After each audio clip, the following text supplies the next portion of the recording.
Tulsi Gabbard joins us now. Hi, Tulsi. How are you? Hey, Glenn. Good morning. I'm good. How are you doing today? Good. So, first of all, let me just introduce. It's a host of the Tulsi Gabbard Show, and you can find out more about her at tulsi.substack.com. So, Tulsi, why leave the Democrats and why now? Glenn, you know, you and I have had a lot of great conversations, and so many of those conversations often I find have been centered around freedom, as you mentioned, the Bill of Rights, these fundamental principles our country was founded on, the things that are most important that really bind us all together as Americans. And when it comes right down to it, today's Democratic Party does not believe in freedom. They don't believe in freedom. And because they don't believe in freedom and because they are, the party is led by fanatical ideologues, they're actively trying to undermine those God-given rights that we have that are enshrined in our Constitution. They are actively seeking to undermine our freedom of speech. They want to control what we say and what we think. They are attacking our religious liberty. They cannot handle it when people dare to speak out or even question the things that they are trying to impose on us as a society. And the way that they foment fear. You see this cancel woke culture. They try to silence anyone who dares to disagree or anyone who dares to expose the insecurity, their insecurity and the weakness in their argument and narrative. And for a whole host of reasons, and you can go and read my statement on Substack or listen to I spoke about this in detail on the Tulsi Gabbard Show. But it really all comes down to freedom, and I can no longer be associated with today's Democratic Party that is so actively anti-freedom. Tulsi, you and I have talked many times, and I really respect you, but I have to ask a couple of questions, and I want you to know these are honest questions. I'm not trying to do anything but really understand a couple of things. First of all, address the cynics that would say you're only doing this now because you want the publicity for your podcast or, Substack. I'm laughing a little bit as you're asking that, Glenn, because every time I've made a decision that got some attention, but was maybe politically not expedient or the popular thing to do, that was very often the response. You're like, oh, you're just doing this to get attention. It's never made sense. That's never been the motivation that I've had. I have done my best and continue to do my best to make decisions, whether it be about policy or other things, based on what's right. Okay. And this was not a decision that I made lightly or quickly. Okay. But it's one that I knew had to be done. This is the part that I'm really interested in, because I think there are people that are leaving the parties, both parties, because they think they're both about bullcrap. There are people like Bill Maher that are really speaking out against this Democratic mob, and people will say, "I think he's turning conservative." No, he's not. He's a classical liberal. He's a guy who believes in freedom, et cetera, et cetera. He just believes in more taxes and more government and everything else.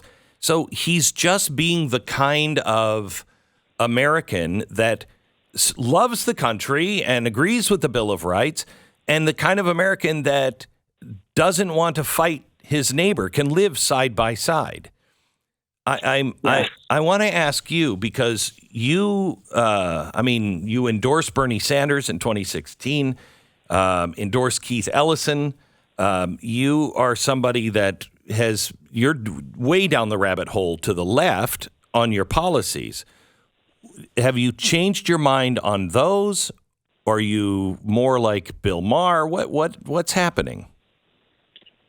Well, first I want to go back to what you mentioned about, being a classic liberal. And I think a lot of people have forgotten or don't know maybe what that actually means. But if you look at, if you look at classic liberalism, and this is something that you talk about, classic liberalism is about respecting individual freedom and individual rights. It's about really living up to that ideal of a government of, by, and for the people. It's about civil liberties and freedom. And my gosh, today's Democratic Party is clearly so far off from the classic liberals of greats of our past. I've never put myself, as you know, in a box. Like I've never cleanly fit in, the so-called progressive box or the, even as a Democrat, I've always been an independent Democrat. And so there are things that probably I agree with some folks on or disagree with other folks on. But ultimately, what it comes down to is the Democratic Party of today has literally gone insane. And the foundation of freedom has not only been lost, it's something that they're actively attacking, which makes it impossible to even have a conversation about many of the other things that affect us in our everyday lives. If we can't stand on this common foundation and principle of freedom and recognizing our God-given rights enshrined in the Constitution, then there's not a whole lot of room to talk. So tell me what you think happened to the Democratic Party. As I see it, they gave in to the Marxists, but they're not really giving in to the Marxists. That was a feint or something. I'm not sure what it was, but it was the useful idiots. And really what they've done is they've become this corporatist, globalist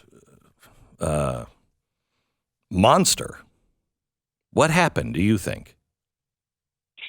I can't tell you specifically what the cause is, but what I have experienced and what I've seen is, going back 20 years ago when I first ran for state house here in Hawaii, and I looked at, which party do I want to affiliate with? At that time, when I looked, and Hawaii's past especially, I saw the Democratic Party as a big tent, inclusive party, respecting people who hold different views on different issues, but really rooted in the foundations of justice and fairness and freedom and being a champion for the little guy, for the working class American.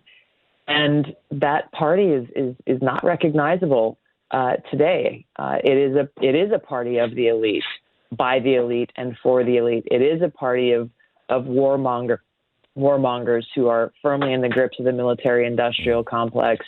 It's a party that has left the people behind, and it's been taken over by these fanatical ideologues who are blinded by their ambition and desire for power.